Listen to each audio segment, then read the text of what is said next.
2020, prospective leader of the Labour Party, Keir Starmer, told us we can put factionalism and division on one side and unify around a radical programme where we can draw on the talents and strengths of all our members across the movement. In this programme, we examine what actually happened. Thank you so much to those people who have put their faith in me and voted for me today. I promise you that I will not let you down. Make sure you vote Labour today, vote Paula Barker. I went on a loudhailer, travelling around in a car around one of the poorer parts of the CLP, persuading people, encouraging people to vote Labour. And of course we went leafleting and knocking on doors because we had some faith that the new MP was going to keep her word. So what I want to say is thank you to your friendship and your comradeship that you have shown me since I was selected to be your candidate. She was voted in on a Corbyn ticket, and we saw how long that lasted, didn't we? It was once said that Jack Jones was the greatest Prime Minister that this country never had. Sadly, with the national results, I think that is now Jeremy Corbyn. She had written an article effectively agreeing with the narrative, with the story, that the disagreements, the differences between ourselves in Wavertree and Luciana Berger were motivated by anti-Semitism. And, you know, we were genuinely angry, we were upset about that because those were out and out lies. 4 members of the constituency executive approached our MP, Paula Barker. We told her that our views, we told her that it was wrong, and she more or less dismissed those arguments. So 4 of us then produced a letter which we put into an internal bulletin of the Constituency Labour Party. That bulletin was a monthly bulletin. It was being produced for several months during the lockdown. It was a wide-ranging forum for political discussion, and we distributed it to members. Now, some of our opponents, some of the right in the party, leaked that to the Liverpool Echo, to the Jewish Chronicle, and indeed some former left-wingers then used that as a basis of attacking us.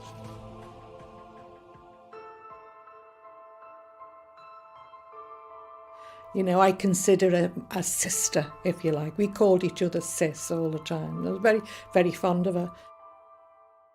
I was really shocked when the Wavertree 4 was suspended.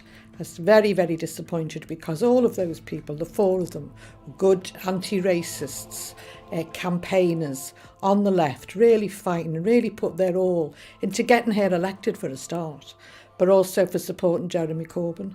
So I was horrified, and I actually thought, very naively, that Paula Barker would, would do everything to pedal back from a situation that was heightening, which was resulted actually in their suspension. I thought she would do everything she could to stop that from happening. And I think lots of people in the movement, I spoke to lots of people, leading people in the movement who'd been behind her, who were shocked and disappointed at what she did in the end, because she played a role in the suspension of those good socialists. And I think people recognise that. They recognise that Wavertree was the tip of an iceberg, that if you're attacked for trying to hold your MP to account, if you're attacked for trying to make your MP support a Labour government, then you're traduced in the media, you're slandered by Tom Watson as an anti-Semite.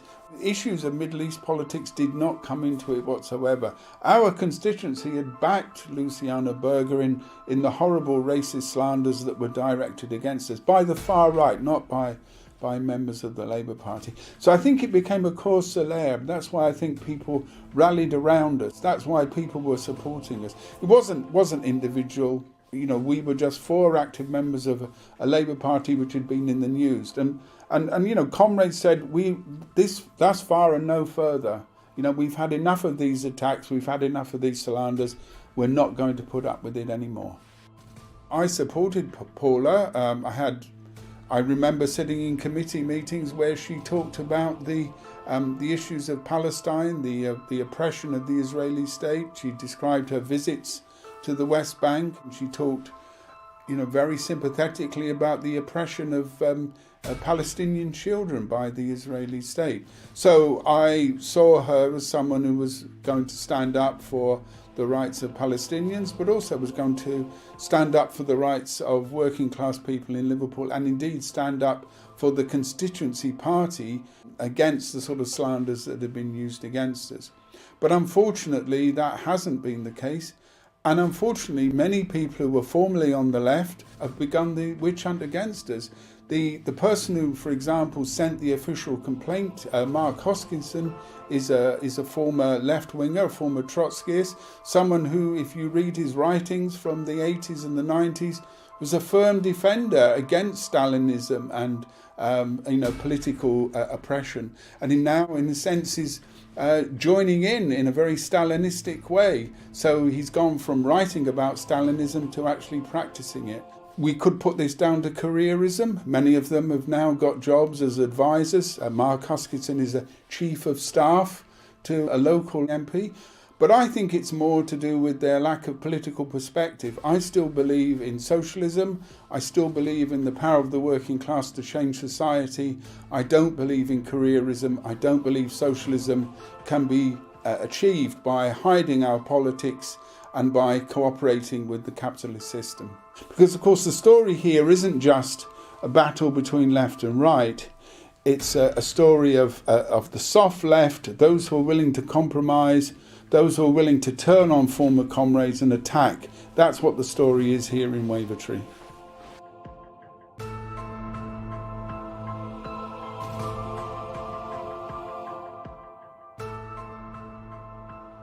The Wavertree Four were all eventually expelled for spurious reasons, but not anti-Semitism.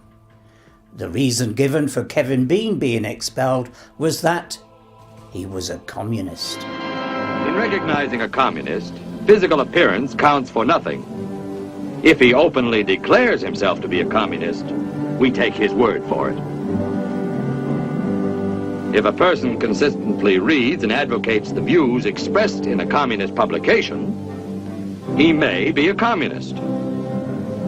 If a person supports organizations which reflect communist teachings, or organizations labeled communist by the Department of Justice, she may be a communist. If a person defends the... Are you now a member of the Communist Party? Oh, please, please, please. Please answer, will you, Mr. Robeson? What is the Communist Party? What do you mean by that? Would you like to come to the ballot box when I vote and take out the ballot and see? Mr. Chairman, I respectfully suggest the witness be directed to answer the question. You are directed to answer the question. I invoke the Fifth Amendment and forget it. You are directed to answer, Gentlemen, in the first place, wherever I have been in the world, the first to die in the struggle against fascism were the communists. I laid many wreaths upon the graves of communists. That is not criminal. The Chief Justice Warren has been very clear that the Fifth Amendment does not have anything to do with the inference of criminality, and I invoke the Fifth Amendment. Have you ever been known under the name of John Thomas? Oh, please. Does somebody here want to put me up for perjury someplace? John Thomas. My name is Paul Robeson, and anything I have to say, I have said in public all over the world, and that is why I am here today. Mr. Chairman, I ask that you direct the witness to answer the question. He's making a speech. I'm not going to be like a lot of those people in the 1950s and 60s who took the fifth. I'm not a member of the Communist Party, but what I am is a socialist, I'm a Marxist, and I'm a fighter for class politics in the British Labour movement. And there are loads of people like me in the British Labour movement who are fighting for socialism, and there are loads of people like me who are being expelled and suspended for fighting for socialism. Thanks, Kevin. And before that, we saw Tayo Aluko as Paul Robeson in a reenactment of the infamous McCarthyite trials that purged communists and activists in America in the 1950s. Kevin Bean's expulsion did not stop him campaigning. The one-stop shop provides an information and advice service about council services to local people. And it's absolutely vital for those parts of the community that don't have easy access to information online or by mobile phones. Now, we know that the Tories just want to cut back, and particularly they want to attack communities like this one. But the important thing here is that these cuts are being implemented by a Labour council, and nothing is being done by that Labour council to fight back. So we're part of a campaign that's made up of trade unions, community groups and socialist activists. I'm the expelled secretary of Wavertree Constituency Labour Party, and a number of the people who are on this protest are either suspended from the Labour Party or have been put under pressure by the right-wing leadership. And it's that right-wing leadership which is also carrying out these cuts. So why I'm joining this protest is to begin that fight back to defend a very vital service. Stop the cops! Save the one-stop shop! Stop the cops! Save the one-stop shop! Stop the cops! Save the one-stop shop! We're lucky to have another member of the Wavertree Four in the studio today. Haswan Hashim is also the producer for this programme. So Haswan, what's it like being outside of the Labour Party? I feel great. Liberated. Following the expulsion of the Wavertree Four, some Labour Party members continued to campaign in the party. Because of the pandemic, meetings were held by Zoom. I asked Paul Philby what the meetings were like. I wouldn't really know, because the two Zoom meetings I tried to attend, as soon as I opened my mouth, the chair hit the button and cut me out the meeting. So I can assume by that there probably isn't much meaningful debate. All I was doing was pointing out to the chair he couldn't make the rules up. He couldn't change, didn't have the authority to change the rules that were stated in the rule book. And his response was to cut me out the meeting by hitting the big red button. There wasn't time. I put a Julian Assange motion to support Julian Assange, to campaign against his extradition, to not extradite him, to write to Starmer, to say this is what we think, this is what we want the Labour Party to do. And that was taken down by, would you believe, an amendment of fake news, saying, oh no, some guy stood up and said, no, I think we should amend this motion to say Julian Assange should be extradited to Sweden, where he's wanted for offences, sexual offences. And we need to amend this motion to say that. It went to the vote. I asked to come back on that. I wasn't allowed to come back. So my only option at the end, I pulled that motion. The Julian Assange motion fell. It then became, our minutes became fake news because there was no opposition allowed in that meeting. Therefore, what ended up in the meeting was that Julian Assange is wanted for sexual offences in Sweden. They dropped wanting to speak to him by that time. He was never charged with anything. We all knew that. I wasn't allowed to say it. And the chair basically said to me, that's in the minutes. That's what happened in the meeting. So the meeting, the faked, baked meeting was baked into the minutes. Before that, we used to have excellent debates where the left, if you like, would win nearly all the arguments with great support, very progressive. But obviously the old right wing and the people who like power, that doesn't suit them. They only like democracy if they're in control of it. Like any dictator would, really. That's how dictatorships work. They believe in minority rule. And sadly, that's the Labour Party these days. You know, I can do shorthand. So I did take some notes at one meeting. There was a great comment and question put to MP Paula Barker, who's disappointed us all. A comrade asked her, when is she going to acknowledge the witch hunt? And how many more members will it take before she admits? This brings us no nearer to bringing down a pernicious, murderous Tory government.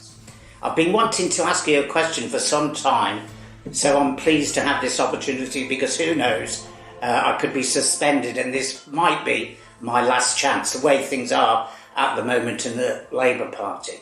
You will be aware that on page 27 of the EHRC report, Article 10, we are protected as Labour Party members to express opinions about internal party matters. So first of all, I want you to know that I agree with everything Jeremy Corbyn said in his response to the EHRC report. I also agree with the contents of the polite but critical letter that 4 members of this executive, who unfortunately are no longer with us, wrote to you. What I don't agree with is your deafening silence over the witch hunt that is happening in the Labour Party. So my question is, at a time when Keir Starmer seems more interested in attacking Labour Party members than the Tories, at a time when a 23-year-old footballer called Marcus Rashford seems to be leading the opposition to the Tories, when people are leaving the party in droves, do you believe that every time someone leaves the party or is suspended or expelled, that Labour moves closer to bringing down this pernicious, murdering Tory government? How many more members of Wavertree CLP would you like to see suspended? And she comes back basically saying she couldn't give a shit whether he or whoever is inside or outside the Labour Party, as she'll still be the Liverpool Wavertree MP for him, her, whoever, and we can always email her. These are Labour Party members she's talking about, comrades that supported her. She said, Okay, so on that, Phil, I mean, it's never your last chance because I'm the Labour MP for the whole constituency. So whether or not you're a Labour Party member, you can always email me and ask my opinion on things and I will reply. I think the EHRC report should be adopted. I'm not going to comment on individual disciplinary matters because as a trade unionist, I firmly don't comment on individual disciplinary matters. And I think we have massive challenges in the party to be relevant. Those are my notes from the meeting. My question to her would be, what about the Ford report, Paula? What about the information in the Ford report, the way it's been delayed, the way you're not there to sign in support of Jeremy Corbyn, and asking where is the Ford report? They worked against Labour Party members, Labour Party democracy, to lose the 2017 election. We all watched that coach coming home. We all watched the crowds. We were all there, out there at Corbyn meetings. It was massive, thousands of us. So is that not relevant to Labour Party democracy and to your constituents? Not long after asking my question to Paula Barker, I received 2 notices stating that I was under investigation by the Labour Party. I was eventually expelled for probably being a member of the group Labour Against the Witch Hunt.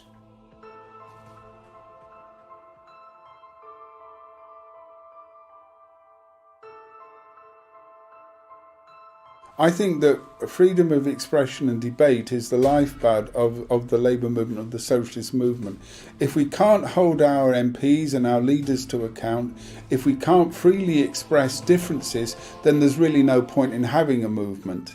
So what we have here is an attempt to stifle political opinion, but perhaps more importantly is to go along with a narrative which is used by the right, it's used by the Tories, it's used by their friends in the media, to stifle discussion and opposition on what are admittedly, difficult and complicated issues, but they're also basic issues of free speech, of party democracy. So what's happened to us has happened to hundreds, maybe thousands of people.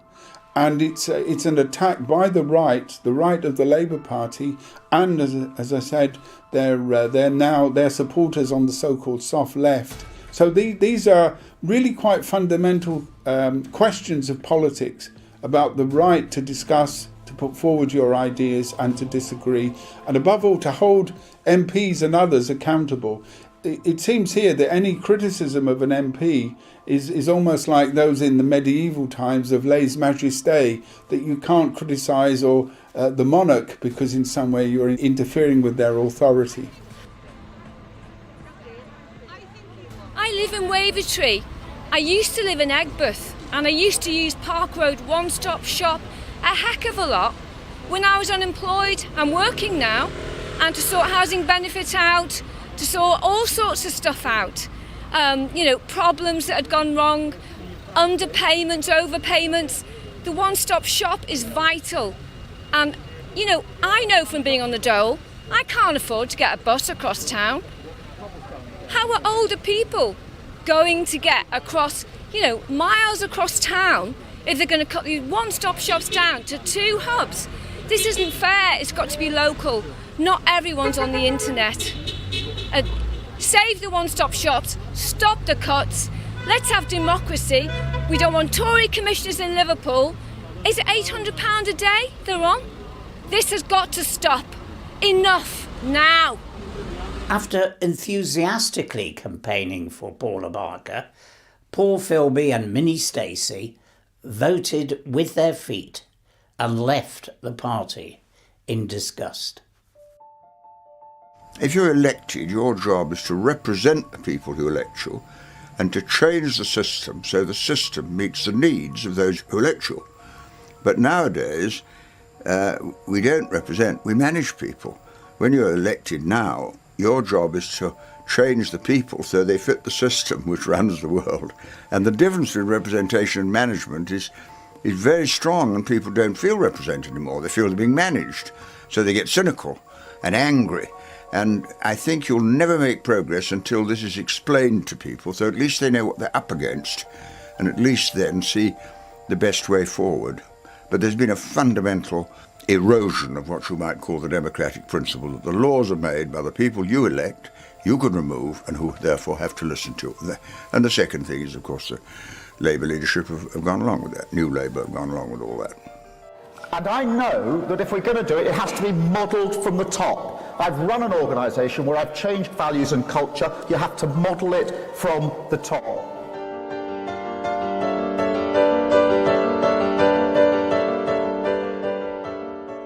I joined in 2016.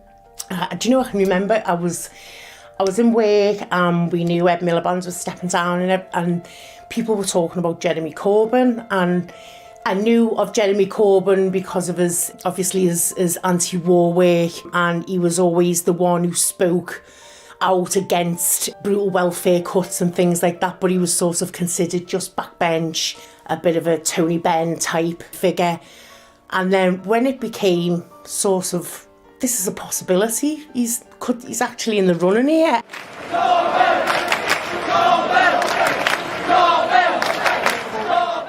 As with everyone, I think in Liverpool especially, we just embraced the Corbyn movement massively, and it was the first time in a long time where we'd all had hope. What you were seeing then was people who aren't not the same old faces that you saw at rallies and demos and in your trade union meetings. It was the people from round the corner, like the lady from round the corner who does a bit of volunteer gardening in the park, and they were going out and door knocking. They believed as well, and it was just, we've got hope, finally something to hope for, and we can change things, because again we were coming off the back of 6-7 years of austerity that was having a horrendous impact in our communities, and you're looking at the food banks were growing. After the change in leadership of our party last year, John McDonnell announced a different economic strategy, and he called it out for what it is. Austerity is a political choice, not an economic necessity. And that political choice is being made on the backs of cuts all over the country, made on the backs of growing inequality.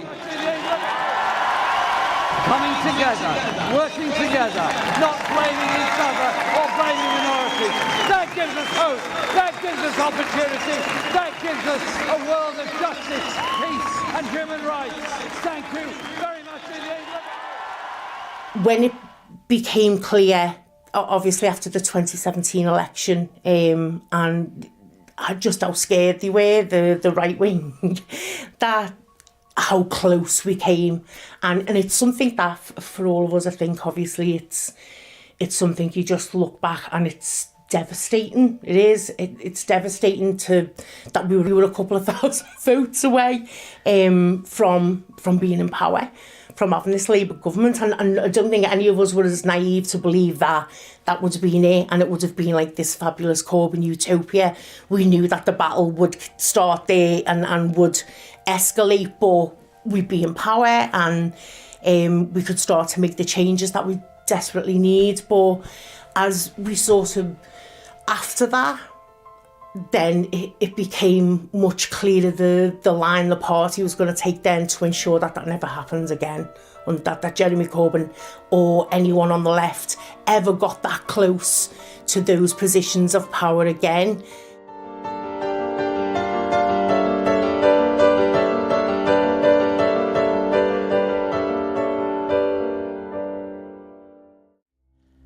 In the lead-up to the election of a new Labour leader, Keir Starmer's campaign video referenced him as a champion of workers in struggle. He'd assisted the print workers in their struggle against Murdoch. He was on the side of the miners. He supported poll tax protesters. When he came to Liverpool to outline his leadership credentials, he was keen to be associated with the legacy of Jeremy Corbyn and Labour's Radical Manifesto. And don't trash the last 4 years, because what Jeremy Corbyn brought to this party, he made us an anti-austerity party that stood against cuts, a party that wanted to invest in public services, the party of the Green New Deal, and that was in our manifesto. And we can't throw the baby out with the bathwater here. Starmer had 10 pledges that were remarkably similar to Labour's manifesto. He knew that in order to get elected, he would have to reinvent himself as a radical. What we didn't know at the time is that a multimillionaire pro-Israel lobbyist donated $62,000 towards his leadership election campaign. Starmer kept this secret until after he'd won the party leadership. Unsurprisingly, following Starmer's election, the Labour Party hired a former Israeli spy, Asaf Kaplan, to help manage its social media and work in Starmer's office. Kaplan was in Israeli military intelligence for nearly 5 years, an officer in Unit 8200's, its cyber warfare branch. Unit 8200 specialises in spying, hacking and encryption. It carries out blackmail, mass surveillance and systematic discrimination against Palestinians. During his time as Director of Public Prosecutions, he was ideally placed to prosecute the bankers who were responsible for the financial crisis in 2008. Instead of serving up justice to the bankers, he picked on the poor, and in 2013 delighted his Lib Dem and Tory coalition political masters by demonising so-called benefit cheats. After using the alacrity of a used car salesman to get elected, Starmer swiftly dumped his pledges. Under his leadership, the party with the largest membership in Europe turned on its own members and launched an unprecedented witch hunt against them. Since his tenure, thousands of members have left or been kicked out for spurious reasons, and the party is now facing a financial crisis. I asked former Labour councillor Jo Bird if she thought Keir Starmer had damaged the party. Sir Keir Starmer has done a lot of damage to the Labour Party. He's made promises that he hasn't kept. He was elected on that basis. He's pursued a witch hunt which is against the principles of human rights that he knows inside out, having formerly been a human rights lawyer. And on behalf of millions of Jewish people around the world, we say, not in our name.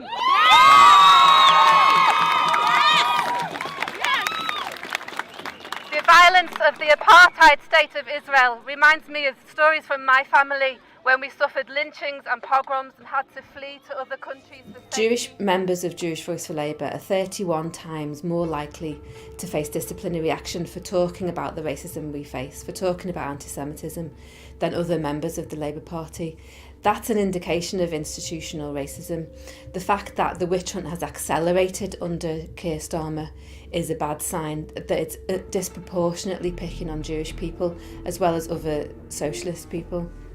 Jeremy Corbyn was right when he said the scale of the problem was also dramatically overstated for political reasons. I've repeated that. I was under investigation for saying that just before I was at the local elections when I was re-elected. It's just a catalogue of deceit, dashed expectations, active witch huntery. You know, he should go.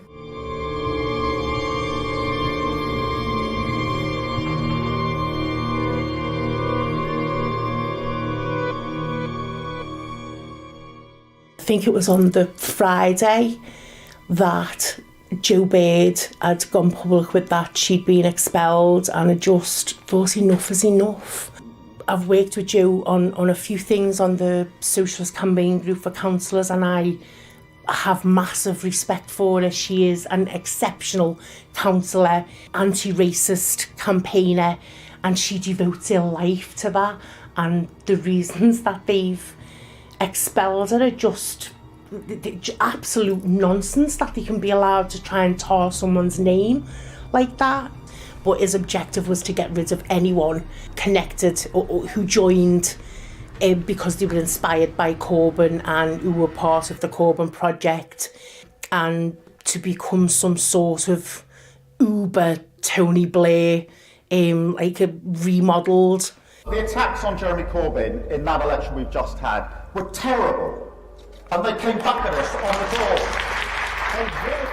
One of the things that Keir Starmer's been really good at, however, in the midst of this massive crisis of COVID and racism and environmental destruction, what he's been really good at is purging the Labour Party of Jewish socialists like myself and other Jewish people and other socialists like myself. He's managed to change the rules and apply them retrospectively.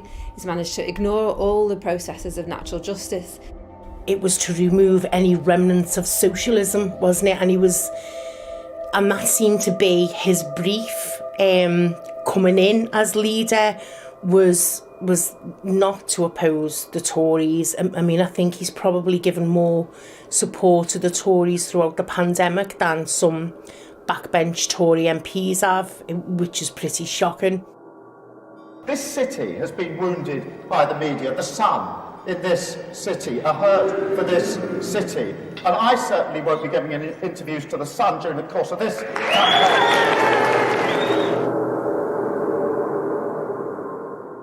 When he wrote for The Sun, and the dismissive way he refused to apologise or refused to accept the impact that would have on a city like ours, for me that was deliberately provocative. He's decided that if he can show that he's crushed Liverpool, basically, then he can do what he wants. And it became clear that that was his objective to me. It was starting to keep me awake at night, to be honest. Like, I was having anxiety attacks, and just staying in the party was making me sick. And I've got like a lot of health conditions that are stress triggered. I was like, why am I doing this to myself? What am I achieving? And it's difficult to stay in. It's so difficult to stay in and to have to try and justify that to people whose opinions you respect, but who are saying, why are you staying in, why are you doing it to yourself? You set yourself these lines in the sand. If this happens, I'm going to have to leave, and how am I going to go and face me members if I'm voting through budget cuts like that? As a PCS rep and activist, we're our major campaign at the moment is a cost of living campaign. How can I go and vote through budget cuts that are going to hugely impact people's lives, and yet I'd be asking people to vote in a ballot? Yet vote in this ballot, say yes, this is what we want to challenge the government on. It's ridiculous, and it makes a mockery of me and the work I'm doing. The impact of any witch hunt is to attack democratic debate and frustrate dissent. This was evident in the latest budget agreed by Liverpool City Council. It turned out to be an attack on the poor and vulnerable in the city. Before the meeting, I asked Councillor Anna Rothery if she was going to support the cuts proposed by the Labour Party in the budget. The Labour Party is completely removed from the party that I joined as a teenager. I've been an elected member for the last 16 years. It's become increasingly difficult to align myself with the party. It doesn't represent my ethos or my values anymore. But more importantly, it's because I wanted to be able to be vocal on the cuts. And I feared that if I stayed within the party that I would actually be silenced. Everybody's talking about the green bins, but the reality is our elders who are already struggling, with the rise in fuel costs, etc., how are they expected to make any payments towards their health and social care? The money's just not there. Finally, I think we have the beginning of opposition to this from our councillors, who really have just played a very compliant role. And we need them to stand by us as pensioners, because we will be paying the price. We're already facing cuts from the tax from this government, attacks over the last years, the closure of the one-stop shops, and all this social care. The cuts to social care will affect pensioners more than anybody. Everybody knows I've been quite vocal about the £10 million that's been ring-fenced for the commissioners to do their best value exercise. Recently, they've just had a 50% increase in salary that was backdated to July. It kind of flies in the face of what is all right and good and decent when somebody's sent here to do a best value exercise, but then decides to give themselves an increase of 50% and backdate it. In fact, it's bordering on obscene when you see the state of the way people are living in this city. We've got children going to school on empty stomachs with no breakfast. It is pretty appalling to see that people are then giving themselves £1,500 a day plus expenses for hotels and travel. Councillors, ladies and gentlemen, please be of silence to receive the Right Worshipful Lord Mayor of Liverpool, Councillor Mary Rasmussen. But don't you dare attack us with some of that, because I will go back to the history there. And what happened then? The militant tendency walked into this city and they wrecked the city. Yes, of course they built houses. Yes, of course they built council houses. But I can tell you what, the stuff that we had to deal with year on year, decade after decade, because of what they did, that you left as an open door and they came straight through the middle. And what you've got here is you've got a strong... And I can't comprehend why socialists would want to increase reserves by £10 million in the city. Well, let me explain something here. What the ordinary man and wife and families are going to be facing under this Tory government over the cuts that they've made. Let me explain it. Day to day, nothing that they're going to get that is lovely or it's something that they just want to go out and buy. Let's just say toilet rolls, an increase of 6.5%. Let's just say a tin of beans, an increase of 13%. No, sorry, 17.6%. If you look at frozen chips, an increase of 24.1%, and I could go on and on and on. There we are. What are we doing? We're taking it out on the most vulnerable. I've heard it time and time again, the most vulnerable are going to be looked after. First of all, Councillor, what's her name? Corbett, sorry. George! Councillor Nib. Councillor, what's her name? Councillor, what's her name? Actually had the cheek to attack the 49 that run this city. For George, can I ask you to bring it to a close, sorry, please? Lord. Can I have 2 minutes extension? Thank you. Thanks, Lord Mayor. So let me say this. Attacked people that built thousands of houses, that attacking people that created 1,000 jobs. I just want to place on record, and I don't want to say this, it isn't an attack, but I'm appalled sat at this side of the chamber watching behaviour out of people laughing and giggling when people are allowed freedom of speech and their opinion, and that's what politics is about, democracy. And all I'm seeing is people shaking their heads and giggling and laughing, and I'm really uncomfortable with it, and I just wanted to say it. Thank you for the time. It was extraordinary to see the Mayor and Deputy Mayor laughing at George Knibb when he described the impact of the hike in the cost of living on his constituents who were living on a low income. He told me that he felt relieved that he'd left the party. I asked councillors Joe Bird and Sarah Morton how they felt when they were no longer members of the Labour Party. I joined the Labour Party in 2015 because of the mobilisation that Corbyn brought with him for socialism. So I know there's a life outside the Labour Party, but for some people it's truly devastating. You know, there's even been early deaths as a result of it. And that's really not okay. Members of the Labour Party deserve much better treatment, and we're not getting it under this leadership. And for a lot of people that have put their own mental health first, which is completely okay, and resigned, stopped paying the direct debit, moved on to other things. Some people have been expelled, which in my experience has been the best way to go. So it was just a massive weight off, and I'd done it at like 2:00 in the morning, so no one could talk me out of it. So it's like, I'll do it, and then I've done it, and then I'm done, and it is probably the best decision I've made for myself in a long time, to be honest with you. So don't regret it for a single minute. Non, rien de rien. Non, je ne regrette rien. Ni le bien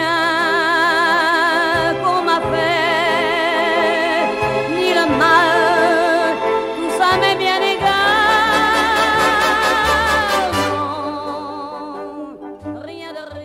There is a significant difference between the McCarthyite era and what is happening now in the Labour Party.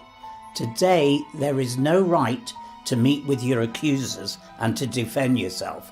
The witch hunt is part of a wider campaign to curb freedom of speech and the right to protest. Starmer's thought police have embarked on an Orwellian attack on the membership.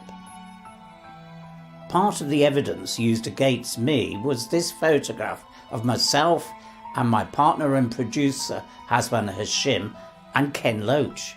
You will remember that Ken was expelled because he would not disown those already expelled.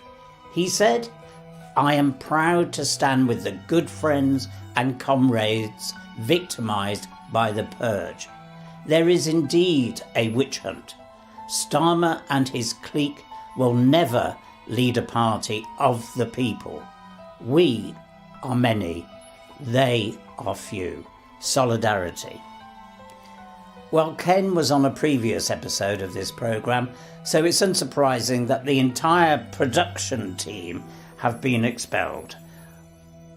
What the Labour Party and the establishment are afraid of is socialism. So here is Ken Loach again, frightening the establishment with the ideas they'll never succeed in suppressing. If you look at the state of how people live and how society has developed really over centuries, you see that this is a society based on a conflict, an inherent conflict between those who own and control and determine what we produce, how it's produced, and whose interests it's produced, and those who do the work, those who have to sell their labour. There's a conflict of interests, Those who in charge of production do it for profit, and that means they have to have the cheapest labour they can get that'll do the job. The interest of people is that they have a secure job and good wages that they can live with dignity. And there's a conflict of interest. And that, as this present system has developed, has got worse and more intense, so that now in a country where there's great riches, we have massive poverty, homelessness, areas that are desolate, where old industries have gone. So we see that inequality, we see that inefficiency, we see above all the destruction of the planet, which isn't planned. And socialism is about common ownership, a planned economy, where what is produced is for the benefit of all and takes care of all, as opposed to the chaos of the market. So that's why we need socialism.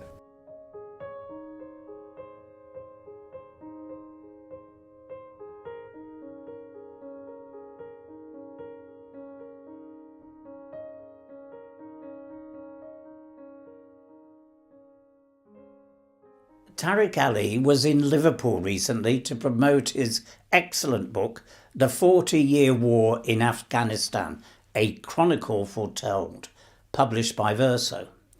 I asked him what he thought of the demise of Jeremy Corbyn and the performance of Keir Starmer since he was elected as leader of the Labour Party. Now, under Starmer, you will probably have the most right-wing Labour Party we've ever had. That's the reality. I mean, suspending Corbyn, the Socialist Campaign Group, too scared to do anything. I mean, I argued with some of them. I said, the minute Corbyn was suspended, you should have voluntarily suspended yourselves and said, we will only work with him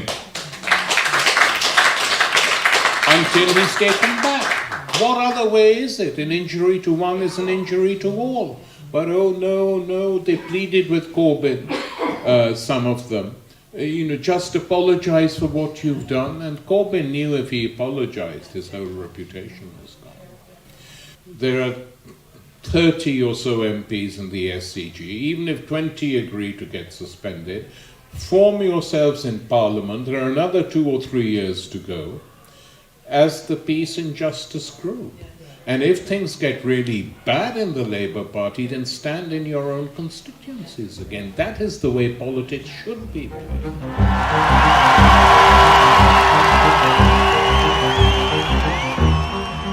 This programme is made by the Art of Resistance, a collective of artists and film activists who seek to give a voice to the many and not just the few. They are unpaid, but this programme still needs support to cover costs. If you can, please consider making a donation to keep this programme going. Go to the Art of Resistance website if you would like to make a donation. You can also help by sharing this programme on social media. Thanks very much. Thanks, Karen. You can also buy original art from the Art of Resistance website, which again will help us to keep producing these programmes. We leave you with a final comment from Kevin Bean and the words of Paul Robeson, played by Tayo Aluko.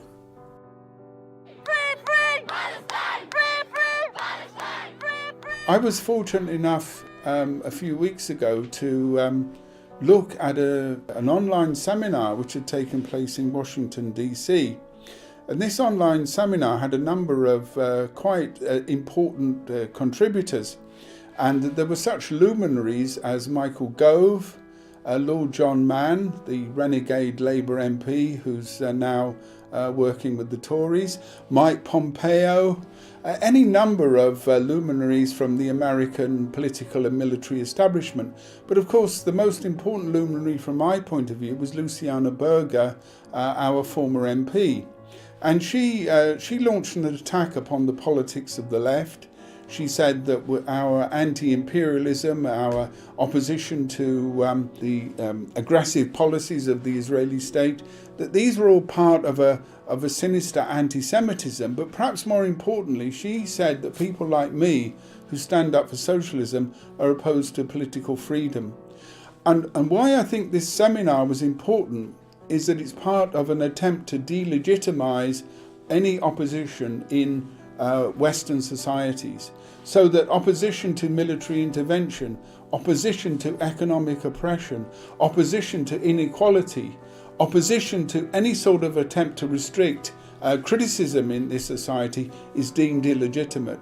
So I think that this attack upon free speech and party democracy is only part of a wider attempt to close down all sorts of oppositional ideas. If anybody dares to criticise, if anybody dares to suggest that this is a witch hunt inside the Labour Party, if anybody dares to suggest that that the status quo isn't right, then we're deemed extremists. And this, I think, it's very important to defend our rights to criticise, whether inside the Labour Party, but more importantly in society as a whole.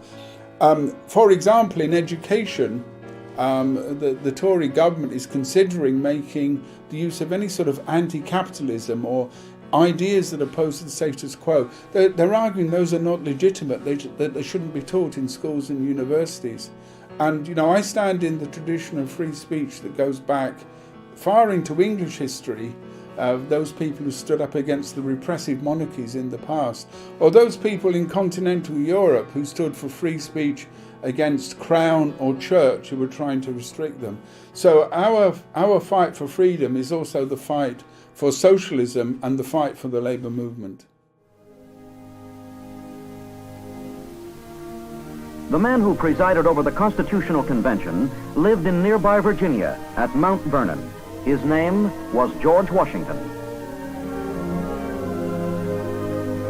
Though General Washington's slaves lived happily in these quarters, he provided for their freedom in his will. Why do you not stay in Russia? Because my father was a slave, and my people died to build this country, and I'm going to stay here and have a part of it just like you. And no fascist-minded people will drive me from it. Is that clear? You are here because you are promoting the communist cause. I am here because I'm opposing the neo-fascist cause which I see arising in these communities. Jefferson could be sitting here, and Frederick Douglass could be sitting here, and Eugene Debs could be sitting here. Now, what prejudice are you talking about?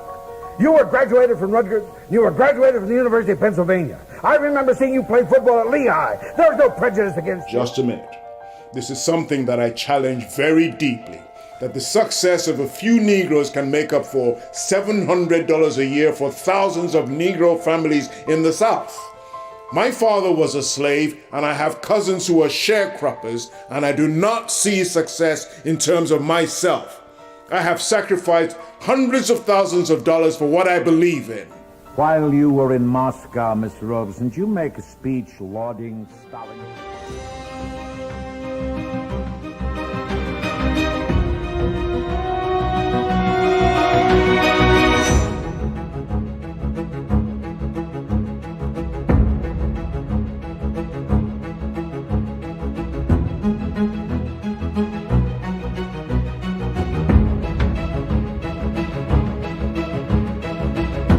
Thank you.